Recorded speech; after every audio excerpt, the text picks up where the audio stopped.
Hey buddies, welcome to AmassGames. My name is Simon, so I'm bringing you how to set up, play and review this two-player game from Lookout Games called Great Plains, designed by Trevor Benjamin and Brett J. Gilbert. Now I have borrowed a prior game from, these guys in fact, called Mandala. Now, that time I was borrowed from the sister of Brett J. Gilbert. In this instance, it's borrowed by somebody else. Now, I do know I weigh my games. This person has lent me this game having a bad back. And in fact, this was a lightweight game in terms of literally mass that they felt it was easy for me to give a go and try out.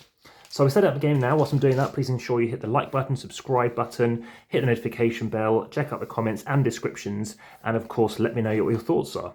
So as you can see, I'm setting up various tiles. There are 7, and look at the rulebook. It's that thin. It's just four sheets of paper. Nowhere does it mention playtesters. I know I have playtested something of Brett's before, and no one was mentioned in that instance. So let me just double check. Yeah, that looks about fine. I will zoom out in a second if necessary. So you're going to randomly sort these out. As you can see, it doesn't matter which way you do it. It's just randomly setting out these tiles. And as you might notice, this is also being filmed in 4K. So of course, do let me know your thoughts on that. Okay, so check out the comments, and the descriptions allow you to support the channel via Patreon, via Instagram, and also checking other things such as 2,300 posts on Instagram, Facebook, Linktree for giveaways, etc. Okay, so we have the foxes in orange. We have the snakes in blue. Most recently, I happened to play as the snakes. Okay, so we have various other tokens which you can activate and get as and when you happen to read them. So whenever you happen to get these tokens, you can do that. So you're going to decide who's going to go first. You're going to grab these tokens and go, right, okay, it happens to be blue going first in this instance. They are going to be placing out their cave tile onto one of the cave locations. What's a cave location? They look like this. I'll explain why and where you might want to put them in a second. You're trying to control the most grass. Now, grass is yellow in this instance, so think more about it like hay. I don't know if that's a translation error, but grass normally isn't yellow unless we're saying it's the Great Plains and hence they've gone yellow. So you'll notice there are one of these cave tiles per hex, and as you'll notice, there will be one left over. That's how it's meant to be. So sorry, that should be going there. Again, any errors, just check the comments. It's not intentional. So just double check. We do have all 6 out. We have 1, 2, 3, 4, 5, 6. As you can see, there's a spare cave tile over here. On your turn, it's now going to invert. So it happened to be red going last, the foxes, so the orange foxes. They're going to go out first, and they're going to place out one of their tokens, they're going to be called, and it has to be next to one of their caves. So over here, and the aim of the game is to control the most grassland sections, pretty much. I'll show you how scoring works in a second, but if you happen to claim this at the end, you're going to score 2 points. If blue happens to be here, no one scores. If you have both, you still only score 2. It's that kind of a game. If you control one with a spring, you're scoring an extra point. So it's 1, 2, 3. And there might be a case where you get 2 together. This configuration hasn't actually spawned any, but in the prior game, it did actually do that. So you had back-to-back springs. In fact, here's an example. So this would give you 1, 2, 3, 4, 5 points. Again, if you happen to have blue here or here, then neither team will be scoring. But if orange gets in there again, then orange will be getting the 1, 2, 3, 4, 5 victory points. Blue will get nothing. That is how the game works. If you think I'm going too fast, just recap, re-skip it, go back, pause, rewind, change the speed of which you wish to see this at. Okay, so let's talk about where you wish to want to start. So you have to start next to one of your cave tiles. So you're going to be going over here. I could be going over here. I could be going over here. Well, that looks quite juicy because that's going to score me 2 points for 1 token. I could choose, of course, to go here, but someone else might. So let's say I go here. Now it's blue's turn. So blue is going to go out, come out from the cave tile. This looks very, very juicy as well. It's going to go out here. Back to, obviously, the fox's turn. And let's say it goes somewhere else. There you go. Another, well, can't go here yet. It's going to go here. Now this time it triggers a horse. You are going to take a horse location, horse tile, and place it next to your little area. And if you happen to, on your next turn, so let's say blue goes again and they really want to control this area, so they're going to pay it 2. They might have wasted their actions because now obviously Fox doesn't really want to care about that anymore. But now it's Red's turn, and for some reason, Red really wants to get somewhere else. It wants to make its way into the central section, which as you can see, it's not very close to. So let's just say it might not want to do this, but it tries to go over to this section. It can spend a horse to gallop 1, 2 spaces. So as you can see, it's now going all the way over and claiming an extra 2 points currently. There's no score tracker to see how things go. You'll have to resolve at the end of the game. But now it's blue's turn. As you can see, that was returned. And let's try and show something different. So this case, blue has taken a bear token. I'll get on to bears in a moment when we see it in action, but now it goes back to fox's turns. Fox maybe wants to try and grab over here. Let's say it just goes, let's say it goes and grabs an eagle, because we haven't shown how eagles work. So we now have an eagle for orange.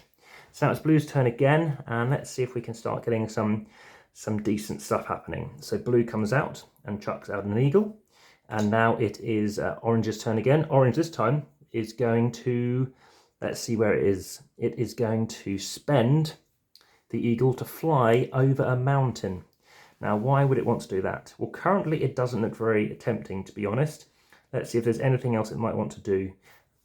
I think realistically it wouldn't do it currently. So right now it's just going to go here, let's say. Okay, and now it's blue's turn.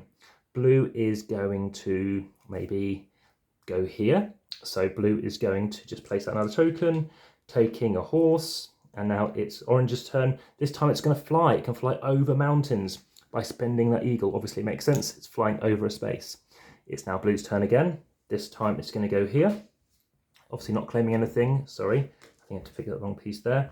And now it's back to orange's turn. So orange, the foxes, what could they do? Well, it could start moving over here for some reason. Maybe it wants to claim more areas. Let's just say it's going to start venturing over to claim the central section, taking a bear. Okay, now this is where the fun happens. Now we have the bear token action. It spends a bear for blue. It's going to push orange out the way. Now, it can only push if the space opposite is empty. If there's something there, it can't do it. It can move it into a mountain, it can move off the board. That is now gone. It is out of the game. There you go. And that's now happened. Now, I could leave these face down if you prefer, because quite frankly, these are very tricky to see which way up they even are. Can be quite, especially on this camera. So, as you can see, there are different ways that they're going to be around here. So now, blue has been, and as you can see, blood has been drawn literally, and now it is the turn of red to see if they can react. Well, they can't fly across, they haven't got anything relevant. It does have a bear token to push back, but there's nothing to push back currently. It hasn't got anything else useful, so I think for now it's just going to claim this central zone here for now, that's 3 points. So now it's blue's turn again, and blue might start thinking, well, it no longer needs an extra space here, it's not worried about being pushed back. It's probably going to just take that. And now it's orange's turn again, that's out of the game. Maybe red takes a horse. Now, if any of these all disappear, so all the horses goes, and then somebody else tries to grab one, you can't. So you're holding on to them. That is something you could choose to do in the game. So this is now going to continue until the end of the game, and just imagine this is how we're scoring up. Well, this is where you have to be, it's not fiddly, but just double check stuff. So I tend to work around a hex at a time. So we have orange is scoring this, it's going to score 2 points. It's going to be scoring 3, 4, 5, 6, 7. So it scored 7 points for orange as it stands.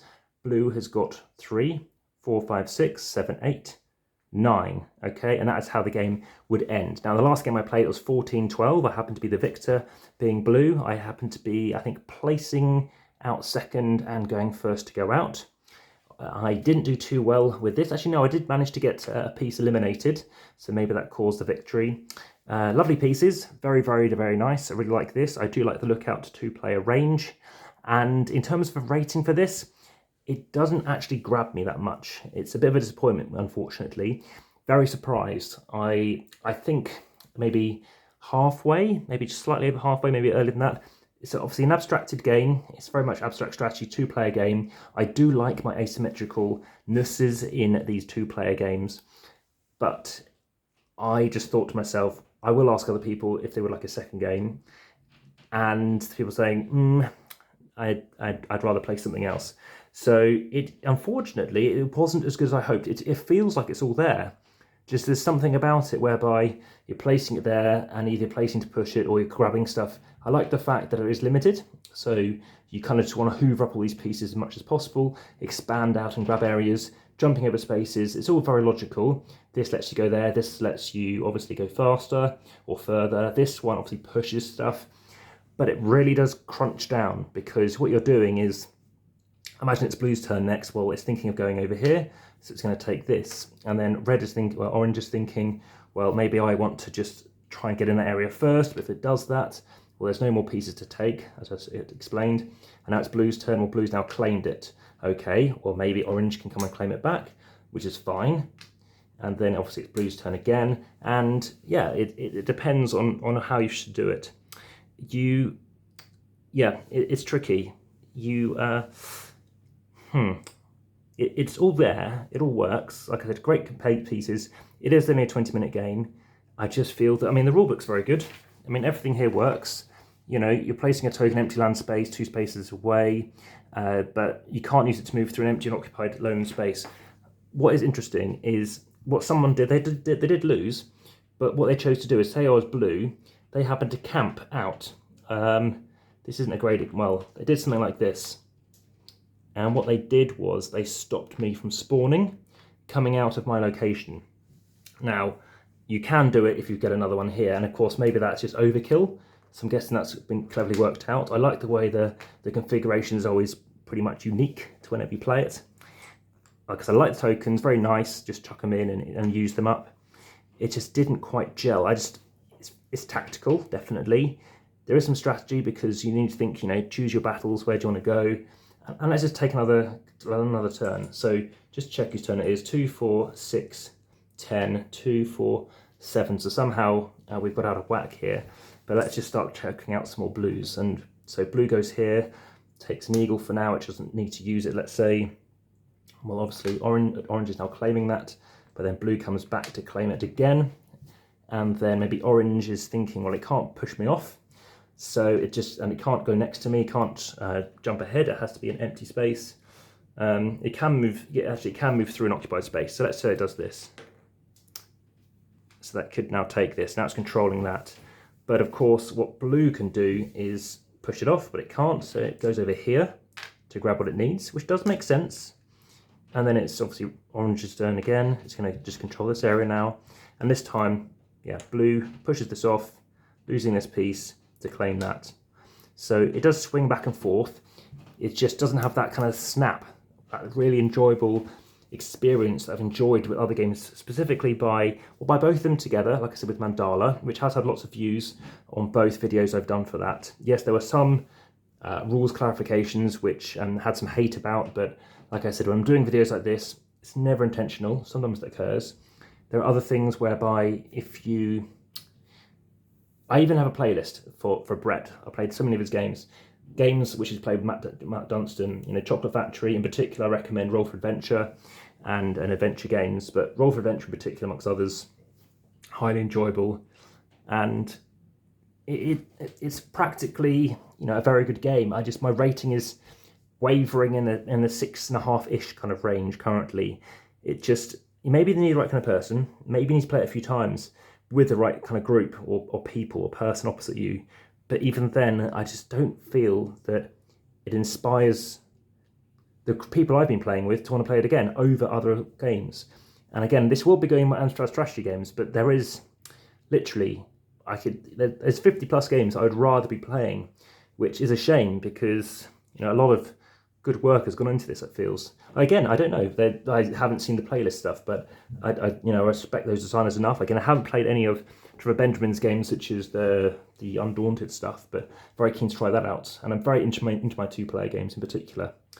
But again, blue, where can blue go? Well, it can run across, it could use up a horse token.